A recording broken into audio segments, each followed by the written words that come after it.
Welcome back to 8482 Media. Today, I'm going to quickly show you guys how to overlay in CapCut, right? To have the two clips on the same video at the same time. So we're going to press on New Project, and we want two clips. So I'm going to click on this one and this one. Now we click on Add To. We've added two separate clips to the timeline. I'm going to minimize it to see the second one. There we go.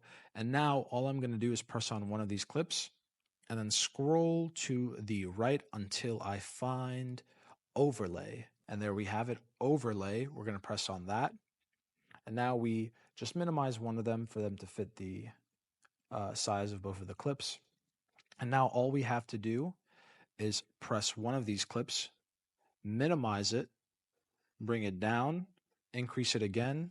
We just kind of wanted to fit. These two videos aren't the best to showcase what you can do with it.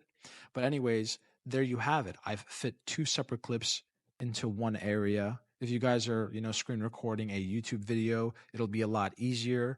And yeah, that's how you add two clips to the same video. Thank you guys for watching. If this video was helpful in any way, please leave a like down below and have a great day.